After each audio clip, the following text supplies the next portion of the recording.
Cet homme, c'est Anwar Abou Eché, ancien ministre de la Culture de l'autorité palestinienne. Et on a peut-être un début de réponse à la question qu'il se pose. Avec un soldat de Tsahal qui a osé dire la vérité sur le 7 octobre. Il balance ses dirigeants à la Knesset, l'équivalent de l'Assemblée nationale en France. Le 7 octobre, il avoue avoir reçu l'ordre de ses commandants d'annuler toutes les patrouilles le long de la frontière de Gaza de 5h20 du matin à 9h, juste avant l'attaque. Pour nous, le 7 octobre commence avant 6h30.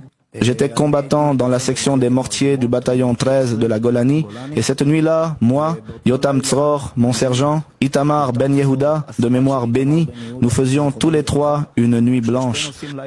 Nous nous permettions, surtout les samedis et les jours de fête, de faire une nuit blanche jusqu'à l'alerte à l'aube. Et vous savez, nous avons le temps de dormir. Alors, à 5h20 du matin, nous sommes assis près de la radio pour ne pas réveiller l'opérateur. Soudain, un message étrange passe à la radio. On a toutes les stations, je ne sais pas pourquoi, je ne sais pas comment, quelque chose dans ce genre.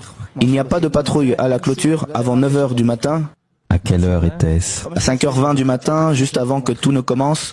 Et Itamar nous fait une tête du genre. Quoi ? Et tu sais, nous sommes de simples soldats, juste des combattants, pas des commandants ni des officiers, pour pouvoir poser des questions. C'est un ordre du commandant adjoint du bataillon.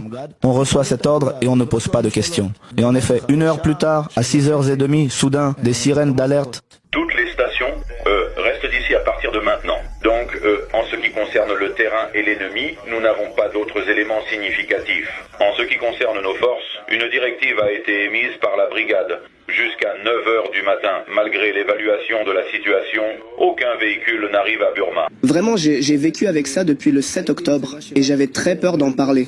Et quand je suis arrivé à la Knesset, c'était après une période où j'avais demandé à plusieurs hauts gradés de l'armée ce qui s'était réellement passé là-bas. Et il y en a qui au début m'ont dit, écoute, il y avait une menace de sniper qui tirait sur la clôture, donc nous ne voulions pas envoyer de soldats pour qu'ils ne soient pas blessés.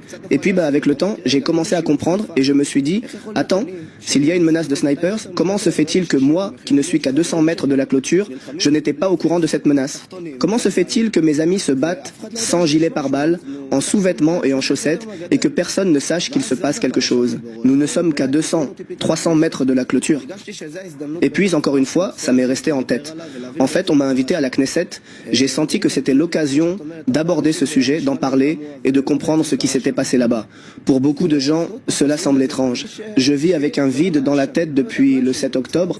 Je ne sais pas ce qui s'est passé. Je veux comprendre ce qui s'est passé. Je ne sais pas si c'est une coïncidence, mais un média israélien rapporte qu'un système technologique central de l'unité du renseignement israélien est tombé en panne juste la veille du 7 octobre. Ça s'est passé le 6 octobre vers 23h, donc environ 7h30 avant l'attaque. Le problème, c'est qu'à cause de ce dysfonctionnement, plus aucune information n'était récoltée. Des soldats spécialisés dans la maintenance ont bien été appelés, mais ils ne sont arrivés que vers 3h du matin. Résultat, le système n'a été réparé que vers 5h. Et au moment où les médias ont diffusé l'info en temps réel, l'attaque du Hamas avait déjà commencé. Il faut savoir que ce soldat n'est pas le seul à avoir dénoncé les failles de son gouvernement. Les guetteuses qui étaient chargées de surveiller la frontière ont fait des révélations troublantes. Mais désormais, il n'a plus aucune confiance en l'armée israélienne. Elle n'a pu les secourir que 4 heures après le début de l'attaque. À Tel Aviv, des magistrats et généraux à la retraite mènent une enquête citoyenne sur cette déroute sécuritaire. Le gouvernement refuse une enquête officielle. Aujourd'hui, ils écoutent les guetteuses. Ces jeunes femmes militaires étaient chargées de regarder les images des caméras de surveillance à la frontière. Les voici, ces guetteuses, terrorisées dans l'abri de leur base militaire. Les terroristes sont aux portes du lieu. Ces femmes avaient prévenu que le Hamas s'entraînait à la frontière.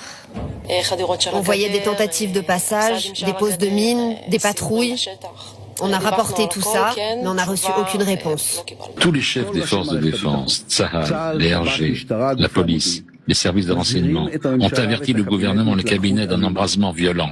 Mais les ministres ont ignoré coup sur coup les recommandations des forces de défense à agir de façon prudente et responsable. Mais l'ancien premier ministre d'Israël, Yair Lapid, n'était pas le seul à être au courant des attaques du Hamas. Oui, d'après ce reporter, le renseignement français et Emmanuel Macron étaient au courant de ce qui allait se passer.